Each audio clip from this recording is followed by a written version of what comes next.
এরপর বাংলাদেশ খেলবে one day series. এই ওয়ানডে সিরিজটি হবে 8 তারিখে। তো ওই 8 তারিখের ওয়ানডে সিরিজে বাংলাদেশ এবং আফগানিস্তান যে খেলবে, এই ম্যাচে হেড টু হেড ব্যবধানে কে এগিয়ে আছে চলেন আজকের এই ভিডিওর মাধ্যমে তা জেনে নিই।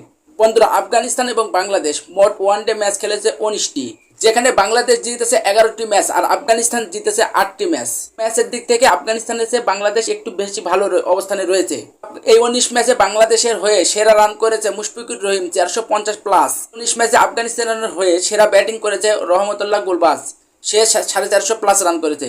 বোলিং ফিগার সাকিব আল হাসানের, সাকিব 29 রান দিয়ে 5 উইকেট তুলেছিল আফগানিস্তানের হয়ে, এটাই বাংলাদেশের সেরা বোলিং ফিগার।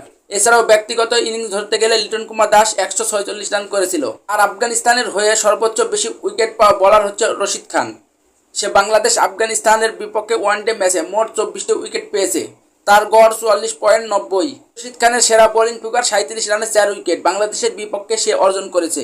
আফগানিস্তান বাংলাদেশের বিপক্ষে ব্যক্তিগত রানের ব্যাটসম্যান হিসেবে ধরতে গেলে রহমতুল্লাহ গুলবাজ, সে 140 রান করেছে।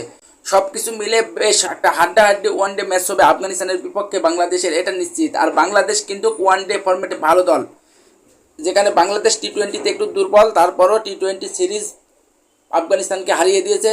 এবার আফগানিস্তান হোয়াইট ওয়াশের পালা।